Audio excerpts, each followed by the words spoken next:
첫 번째 진화로 인해서 변이. 이 변이는 그 영어로 이제 variation이라는 단어를 생각하면 되는데 다양성이야. 이 변이적 개념은 진화론에서 가장 핵심적인 주제예요. 논술이나 수능에서도 항상 변이가 일어난다는 것에 초점을 맞추는데, 그러니까 다양성이 증가해야만 진화가 완결됩니다. 여기서 변이의 그 예에서 뭐가 있냐면, 하나가 돌연변이. 이 돌연변이의 특징은 뭐냐면 새로운 형질을 나타낼 수 있는 유일한 방법이라고 했고, 또 뭐가 있냐면은 상동 염색체가 다양한 배열을 할 수 있다.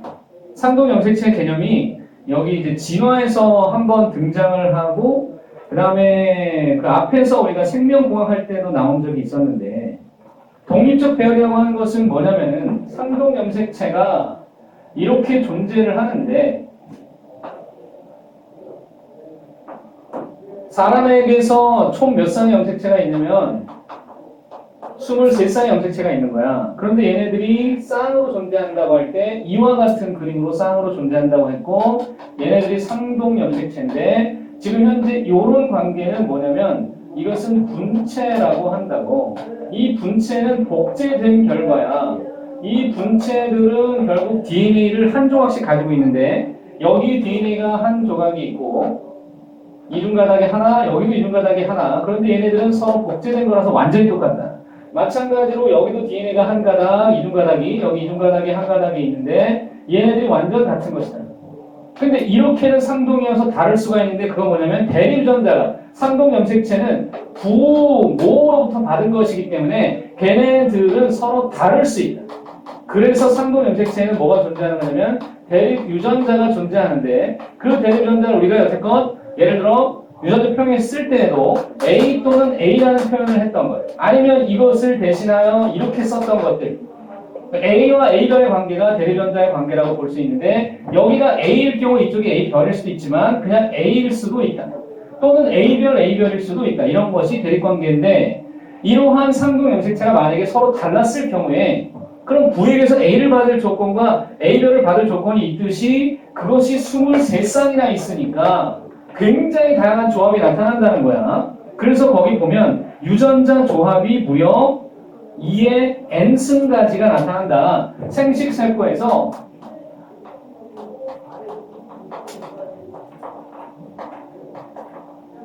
생식세포의 조합이 무려 2의 얼마? 저 n은 얼마여야 돼? 사람의 경우에? 숫자가 얼마라고? 23.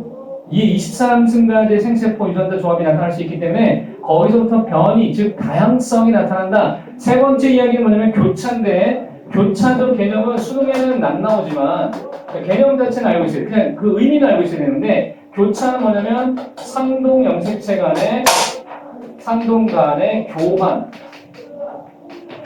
상동 염색체 간의 교환이 나타난다는 것은 지금 여기서 이렇게 있었던 애들이 접합이 되면서 이렇게 크로스가 되면서 정보가 갈려지기 때문에 그런 것들을 우리는 이제 연관이 되는 것으로 설명할 수 있다. 이를테면 이제 이거 있잖아. 이렇게 있었던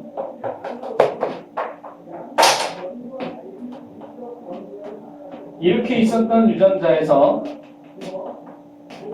교차가 나타나게 되면은 이게 교차가 일어나는 거예요. 여기서 교차가 일어나면서 A, B의 유전자나 이거 B나 B, A, B의 유전자나 또는 A, B의 유전자가 나타날 수 있게 된다.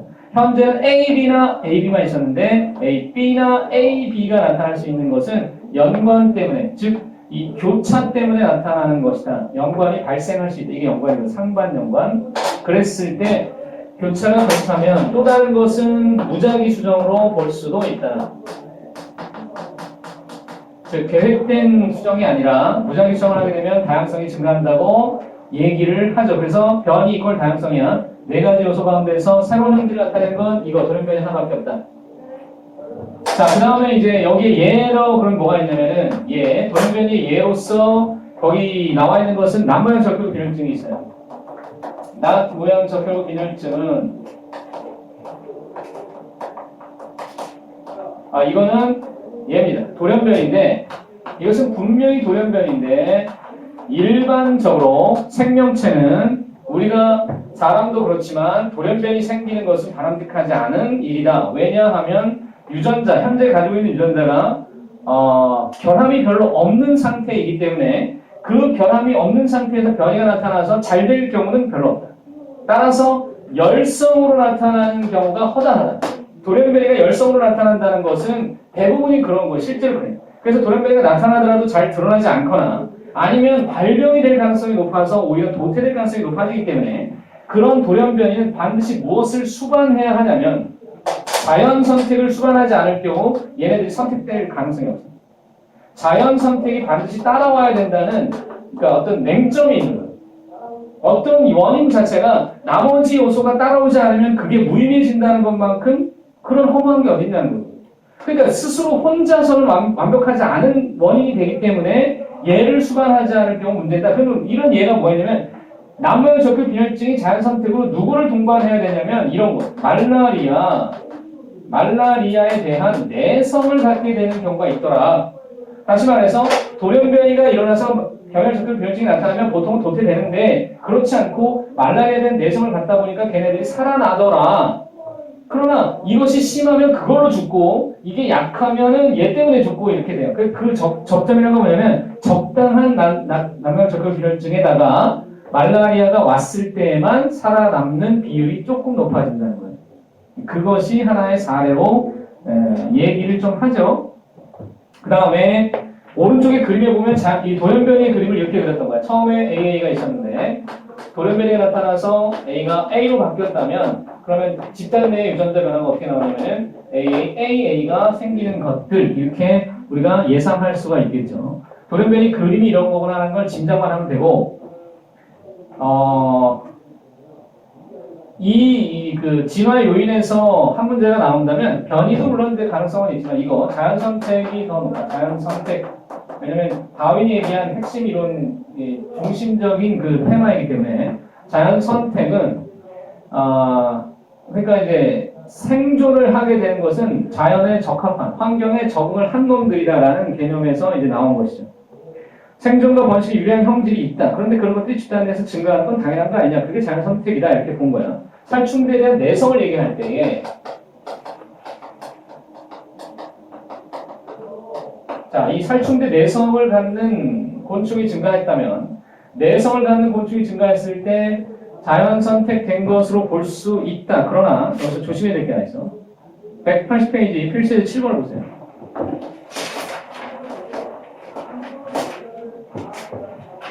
180페이지 필수의 7번에서 유전자 풀의 변화 요인이 있어. 그리고 설명이 뭐가 되어 있냐면 1940년대 페니실린이 뭐냐면 항생제죠. 항생제에 대해서 이렇게 내성균이 1% 내려갔다. 1940년대에 1%이다가 현재 어떻게 됐냐면 현재는 90%라는 거예요. 자, 이 현상은 여러분 뭡니까? 이거 뭐죠? 자연 선택 이주. 왜? 이게 늘어났잖아요. 그러나 만약에 1940년대 빵 %이다가 90%로 됐다고 하면 이것은 뭘 내포하냐면은 일단 없는 애들이 생긴 것이라서 돌연 변이가 있었고 and 자연 선택이 된 거죠. 이 두 개를 구별해야 된다고. 1%가 90%가 된 것은 자연 선택이지만 빵이 90이 된 건 빵에서 빵을 벗어나기 위한 돌연 변이가 있었다는 거고 그 이후에 자연 선택된 거예요. 그러니까 이걸 수치를 그냥 대충 보고 넘겼을 때 실수할 수도 있겠지. 조심해야 돼요. 수능에 나왔던 유형이에요. 자, 다시 돌아와서 그러면 이제 자연 선택의 예가 뭐가 있느냐 할 때 세 가지 우리가 분류를 해가지고 세 가지 자연 선택의 세 가지를 일단 안정화 선택,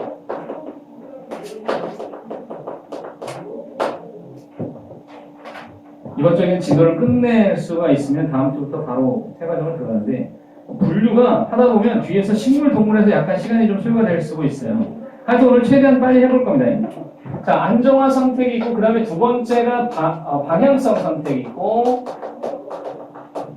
그 다음에 분단성 선택이 있는 거예요. 그리고 또 뭐도 있냐면 옆에 보면은 성선택도 있고 이것도 자연선택으로 볼 수 있어요. 성선택이거나 또는 균형적 선택이라는 것도 용어가 있는데 왜 이렇게 뭐가 많냐? 진화는 갖다 붙이는 것에 일인자이기 때문에 이것저것 다 갖다 붙여서 설을 만드는 거예요. 왜? 원래 진화설의 탄생 배경을 보면 짬뽕설이잖아요. 다 짬뽕한 거야. 안정화 선택은 뭐냐면 원래 정규분포곡선 그 형질들이 이렇게 정규분포곡선으로 나타나. 예를 들어서 키, 몸무게 뭐 이런 것들은 특징 자체가 계단식이거나 아니면 뭐 이렇게 딱딱 끊어지는 또는 두 가지 형태가 아니라 다양한 형질이 있는데 근데 만약에 안정화 선택을 당하게 되면 어떻게 된다는 얘기냐? 가장 많은 부류가 선택되는 거예요. 그러니까 보편적이게 선택되는 거니까 이게 도태가 되고 가운데가 선택되는 유형을 안정화 선택이라고 볼 수 있는데 이러한 예로서 뭐가 있냐면 신생아 체중이 있다 이렇게 주장을 해요. 그러니까 이건 뭐냐면 신생아 체중이 너무 크거나 너무 작으면 안 좋다 뭐 이런 건데 옛날 같았으면 사실 그렇죠. 그러니까 저체중아가 미숙아들이 태어났을 때 생존율이 낮은 거는 물론 맞아요. 고체중아들도 그럼 위험하다. 산모가 위험하다고 이렇게 보는 건데 출산 과정에서 고체중아는 사실 힘들죠. 근데 이제 저체중아들은 태어나서 아기가 힘든 거고. 이게 참 우리 아들이 지금 15개월인데 애가 태어날 때 체중이 4.87. 들어봤어? 4.87kg으로 이거면 상위 1%예요. 현재는 상위 1%를 유지하고 있지 않고 태어날 때는 1%였지만 지금은 50% 미만이에요. 그러니까 평균적인 체중 범위로 갖고 대신 이제 키가 좀 큰 편이고 먹성은 되게 좋아요. 그래서 웬만한 한 7살 정도 아이 먹는 양을 먹는 것 같아요. 그러니까 잘 먹어. 잘 먹어서 건강하고 그런데 살이 잘 안 쪄. 태어날 때 얘인데 지금 잘 안 쪄요. 애가 완전 뭐랄까 개구쟁이야 벌써. 방향성 선택은 어느 특정 방향으로 향한다. 그러니까 이렇게 되는 거죠. 여기를 눌렀을 때 이렇게 되는 거죠. 선택된다는 쪽으로 이제 몰리는 거거든. 이러한 예가 뭐가 있냐면은 길이된 목도 사실 이거긴 한데 그거보다는 빙하기 때 흑곰의 체중이 증가하는 뭐 그런 거, 체중 증가, 흑곰의 체중이 증가했다는 것은 어떤 특정한 방향으로 더 늘어났다는 것을 보여주고 분단성 선택의 예로서는 이렇게 있을 때 이 가운데를 눌러버리는 거예요. 그래서 양극단이 선택되는 예로서 먹이의 종류에 따라 핀치새의 부리 모양이 달라지는 뭐 이런 것들을 다윈이 찾았기 때문에 얘를 항상 얘기하기도 한다. 분단성 선택의 대표적 사례. 성선택은 누가 있어? 성선택의 대표적 예가? 이것은 공작새가 암컷이 수컷을 선택하는 암컷이 다양한 수컷들을 선택할 때 그 모양을 보고 우선권을 갖는 선택의 우선권을 갖는 그런 형태를 성선택이라고 하는데 이때 우리가 뭘 할 수 있냐면 공작의 꼬리는 화려할수록 선택될 비율이 높다 이렇게 볼 수 있는 거예요. 그런 것은 어떤 것도 아니죠. 왜냐하면 안정화도 아니고 방향성도 아니고 분단성도 아니잖아요. 그래서 성선택의 하나의 형태로 보고 이것은 나중에 동소적 종분화의 원인이 된다는 것도 기억하면 돼요. 동소적 종분화의 원인이 된 거. 네. 얘네들은 유전적 다양성이 유지된다.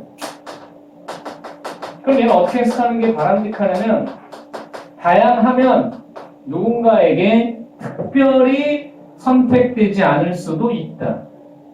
집단의 구성이 다양하면 다 잘 살 수도 있다는 해석을 할 수 있죠. 그래서 자꾸 다양성 이렇게 얘기하는 걸지도 몰라요. 유전적 다양성이 높게 유지되면 누군가에게 특별히 유리하지 않다. 그게 균형적 선택이에요. 다 선택돼. 이런 거. 제 다리 못 들게 해주세요. 근데 그래도 만약에 고쳐지지 않으면 어쩔 수 없지. 그냥 봐야지. 이러고 봐야지. 이렇게 가리고. 아니 그러고 볼 거야? 유전적 부동은 이 부동이란 말이 드리프트라는 용어를 써요. 드리프트하면 더 어렵죠. 유전적 드리프트? 이 유전적 부동은 거기에 나와 있는 말 중에서 우연한 계기로 나타나는 것들이에요. 그리고 얘의 특징은 집단의 크기가 작을수록 잘 적용된다는 거니까 이것도 기억하시고 여기에 두 가지가 있어요. 병목 효과와 하나 더 창시자 효과야. 병목 효과는 병모가지를 통과하는 거지. 얘는 뭐냐면 자연재해. 이런 현상들은 우연히 나타난다고 볼 수 있어요. 예고된 게 아니잖아요.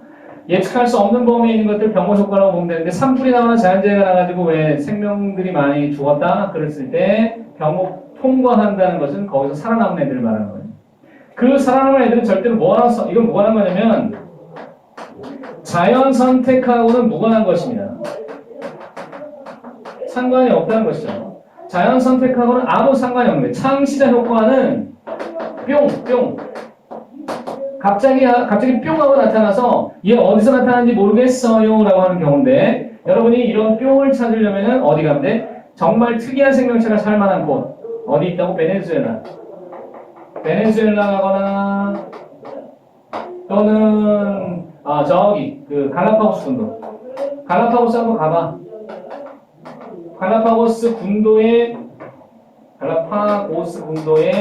굉장히 다양한 생명체가 있으면서 독특한 생명체가 살아요. 왜 그러냐라고 했을 때 모르지. 왜 거기만 있니? 모르지. 그리고 또는 어느 지역에 갑자기 이상한 생명체가 나타난다고 할 때 창시자 효과로 보는 거야. 여기서 한다니 모르는지. 몰랐을 때는 그게 이주가 된 건지 어떤지는 모르지만 뿅! 그런데 뿅은 사람들이 그럼 뭐야? 만든 겁니까? 그 말이 안 되잖아. 지나가서 그렇게 얘기하면 말이 안 되니까 어디서 왔는지 모른다 뭐 이렇게 표현하는 거야. 갑자기 나타나는데 어디서 왔는지 모르는데 뭐 이런 거. 그럼 이주의 개념이 어느 정도 내포가 돼 있긴 하죠. 유전적 드리프트라고 할 때에 이 우연을 가장한 모든 것들을 여기다 집어넣으면 되기 때문에 얘는 설명할 수 없는 모든 현상들을 여기다 그냥 넣는다라고 해도 돼요. 이런 거는 특징이 집단의 크기가 작을수록 잘 된다는 것을 문제에서 물어보곤 하니까 요런 문장들만 잘 기억하면 돼. 네 번째는 뭐 있어? 유전자의 흐름. 유전자가 흘러